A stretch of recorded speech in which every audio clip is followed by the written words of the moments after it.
दोस्तों, आज के समय को देखते हुए हमें अपने दिनचर्या और भोजन पर विशेष ध्यान देना चाहिए, खास करके 28 साल के बाद। दोस्तों, 28 साल के बाद गलत दिनचर्या, गलत लाइफ़स्टाइल और गलत खान-पान के कारण कई गंभीर समस्याएँ हो जाती हैं और आज के युवा इसके शिकार हो रहे हैं।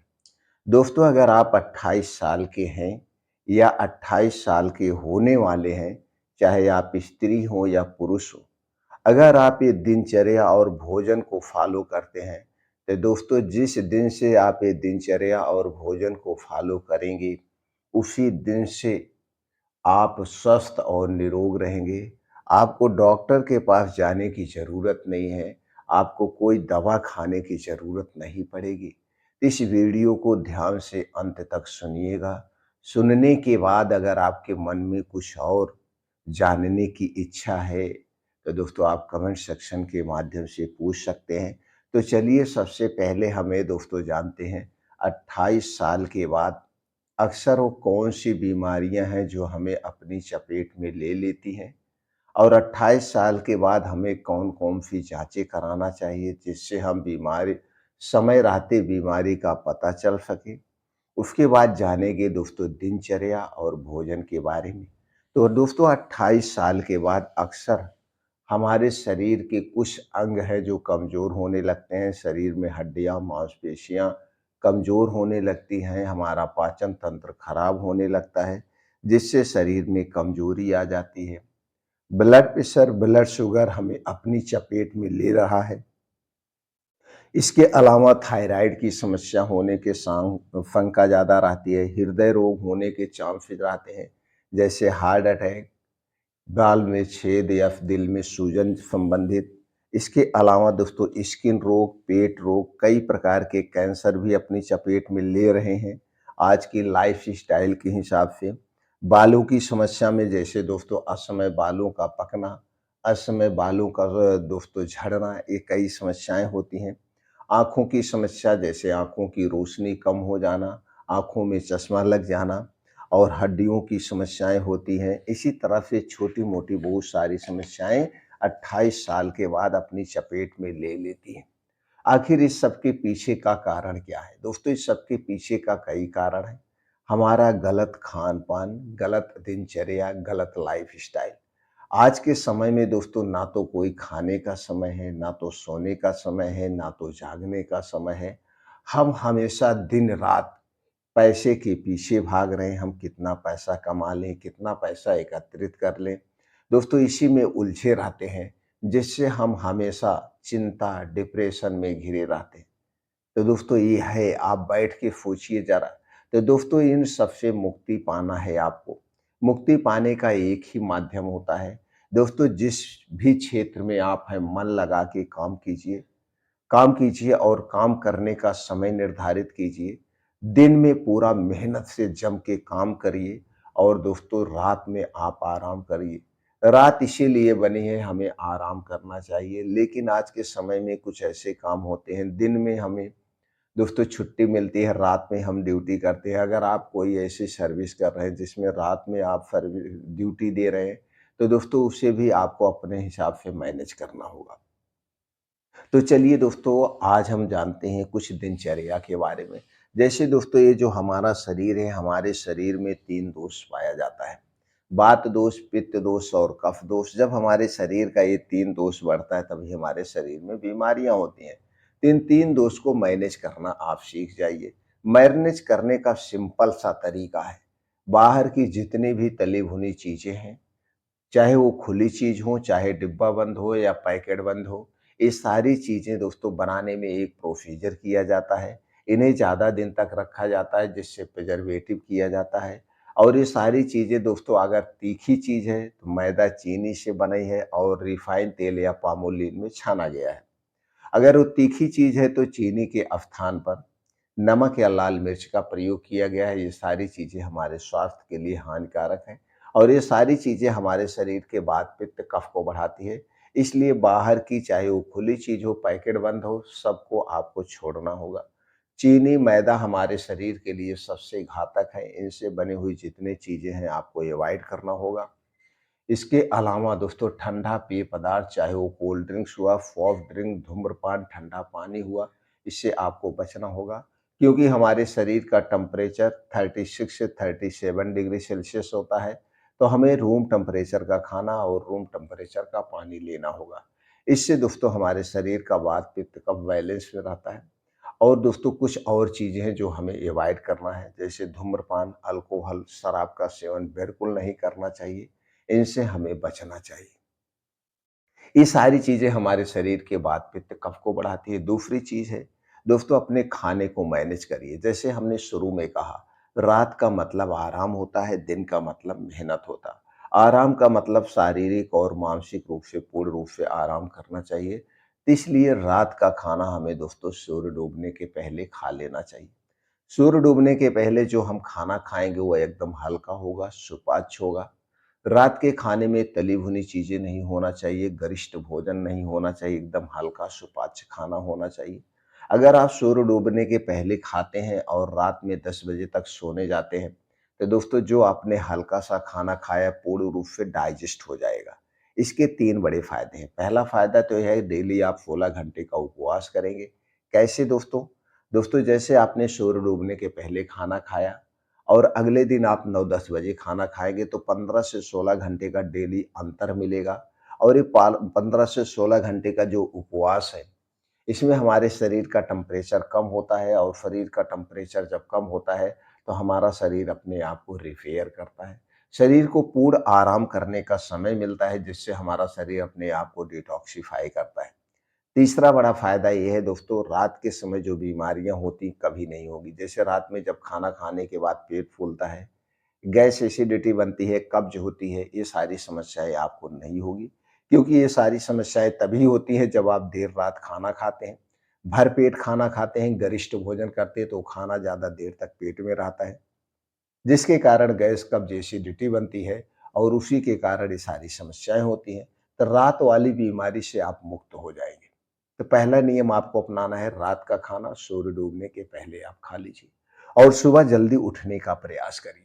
सुबह जल्दी उठने का प्रयास करने का मतलब है दोस्तों, अगर गर्मी का सीज़न है तो 4 से 5 बजे के बीच उठ जाइए। ठंडी का सीज़न है तो 5 से 6 बजे के बीच उठ जाइए। अगर आपको गैस, कब्ज़, एसिडिटी की शिकायत है तो सुबह उठने के बाद तुरंत बासी मुँह 1 से 2 गिलास गुनगुना पानी पीजिए। पानी पीने के बाद आप डेली दिनचर्या से निवृत्त हो जाइए। सुबह गुनगुना पानी पीने के कई फ़ायदे हैं। पहले तो आपको तुरंत एनर्जी शरीर को मिल जाती है और गुनगुना पानी पीने से दोस्तों ऊपर से प्रेशर बनता है, जिससे गैस एसिडिटी दूर हो जाती है। और रात भर में जो आपके मुँह में सलाइवा इकट्ठा है, लार है, ये दोस्तों क्या करता है, एक प्रकार का पाचक रस है, एक प्रकार का डिटॉक्सिफ़ाई करने का काम करता है।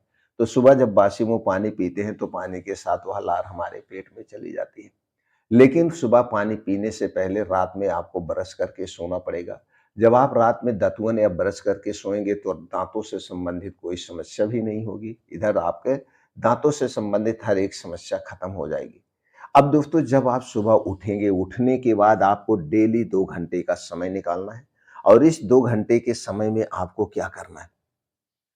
दोस्तों इस 2 घंटे के समय में आपको डेली कम से कम 4 से 5 किलोमीटर का मॉर्निंग वॉक करना है, वो भी तेज़ गति से। मॉर्निंग वॉक करिए अपने शारीरिक क्षमता के अनुसार, जिस उम्र में आप हैं। दोस्तों उसी हिसाब से आप दौड़ लगाइए, लेकिन ये 3 से 4 किलोमीटर को आप 20 से 25 मिनट के अंदर कवर करने का प्रयास करिए। जब मॉर्निंग वॉक कंप्लीट हो जाए तो दोस्तों वहीं खुले आसमान के नीचे कम से कम 100 से 200 बार दंड बैठक करिए। बीम चूमिए, सपाट मारिए जो आप कर सकते हैं, शीर्षासन करिए, वज्रासन करिए जो आप कर सकते हैं करना है। उसके बाद 3 योगा ज़रूर करना है। पहला है अनुलोम-विलोम 10 से 15 मिनट, कपालभाति 10 से 15 मिनट और 15 से 20 मिनट का ध्यान करना है, मेडिटेशन। ध्यान करने से, मेडिटेशन करने से दोस्तों हमारे अंदर की नेगेटिविटी खत्म होती है, हमारे अंदर पॉजिटिविटी आती है। इतना सब करने के बाद जब आप वापस घर आएँगे, तो घर आने के बाद दोस्तों कुछ ऐसे बीन्स होते हैं जिसमें सभी प्रकार के पोषक तत्व पाए जाते हैं। उनमें से सबसे पहला बीन्स है अलसी का बीज। अलसी के बीज में omega 3, omega 6, omega 9 fatty acid पाया जाता है, जो हमारे पूरे शरीर को स्वस्थ और निरोग रखने की क्षमता रखता है। अगर आप शाकाहारी हैं तो दोस्तों अपने डेली रूटीन में 1 से 2 चम्मच अलसी के बीज का सेवन ज़रूर करिए। कैसे करना वो भी बताएँगे। दूसरा बीज है दोस्तों सफ़ेद तिल।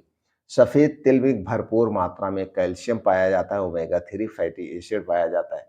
कैल्शियम हमारे शरीर के लिए बहुत ज़रूरी है। तो दोस्तों ये सोर्स कैल्शियम का सबसे अच्छा सोर्स है। और तीसरी चीज़ है दोस्तों वो है बादाम। बादाम हमें ज़रूर खाना चाहिए। तो बादाम और किशमिश, किशमिश में दोस्तों विटामिन सी पाया जाता है। इसी तरह से दोस्तों इसी के साथ कुछ और चीज़ें लेना है जैसे काला चना। काला चना में प्रोटीन भरपूर मात्रा में पाया जाता है, कार्बोहाइड्रेट पाया जाता है, विटामिन्स कई पाए जाते हैं। तो दोस्तों इन चीज़ों को कितनी-कितनी मात्रा में लेना है चलिए जानते हैं। अलसी का बीज आपको लेना है दोस्तों 1 से 2 चम्मच, सफ़ेद तिल लेना है 1 से 2 चम्मच और इसके अलावा बादाम लेना है 7 से 8 पीस, किशमिश लेना है 20 से 25 ग्राम और चना दोस्तों 1 मुट्ठी लेना है जो आप खा सकते हैं। ये सारी चीज़ें लेने के बाद धुल करके अच्छी तरह से मिट्टी के बर्तन में रात को भिगो देना है और सुबह जब आप योगा प्राणायाम मेडिटेशन करके आएँगे तो इसे आप बैठ के आराम से चबा-चबा के खाइए। बस इतना ध्यान देना है इसे खाने के बाद तब तक कुछ नहीं खाना-पीना है, जब तक आपको खूब अच्छी सी भूख ना लग जाए।